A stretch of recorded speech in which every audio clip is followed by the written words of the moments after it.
Hello everyone, welcome to my channel. In this video, I will talk about a lovely flowering plant called Osteospermum or African daisy. This is a very beautiful and common plant that is related to the aster or daisy family. They are very similar to the plant Dimorphotheca, and they are also known in other common names such as Cape daisy, African daisy and rain daisy. Growing and care of both variety is quite same. They originate from Africa and they have really beautiful daisy-shaped flowers that come in beautiful colors. Mainly they are grown as annuals, but there are perennial varieties too. In our climate, we grow them in the winter-spring season, but if you live in a colder climate, you can grow them from spring, summer till fall. These are brilliant choice for a long-lasting colorful addition to your garden. They are also perfect plants to grow in containers too. African daisies will grow best in a warm, sunny location. Give them bright sunlight. 6 to 8 hours of direct sunlight is great for them. If you live in a very hot climate, then you can give them partial or afternoon shade. They also grow very well in dry conditions too. You can easily grow them from seeds, or you can buy little plants from the nursery. I have grown them from seeds.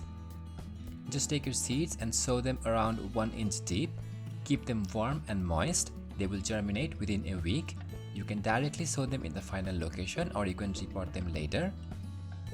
Here are the seedlings after 15 to 20 days after sowing. To grow them, you can choose a 6 to 8 inch pot for one plant so they can grow well. I have planted too many plants in this pot. You should not do that. Give them a little space to grow well. They will tolerate almost any type of soil, but it will be best if you choose a loose, sandy and well-draining soil for them. Don't use heavy clay soil. Mix good quality compost, add some bone meal and hormeal to prepare the mix. You can feed them with a liquid fertilizer like seaweed or mustard cake solution weekly. In 20 to 30 day gap, you can add some compost and bone meal to provide nutrition throughout. These plants are quite drought tolerant. They don't like wet soil or too much humidity, so water them carefully and only water when the soil feels dry. Keep the moisture but don't overwater them, that can cause root damage. I have faced some mealybug and whitefly problems in my plant. You can use neem oil to prevent any pest and disease. Another thing you should do is deadheading. You should deadhead as much as you can. Remove the spent flowers regularly to encourage new buds and a long-lasting plant.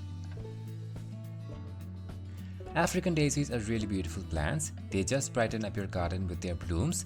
You should definitely add them if you want a low maintenance and stunning plant. I hope this video was helpful. If you enjoyed it, don't forget to like and subscribe. Leave your comments and I will see you next time. Bye!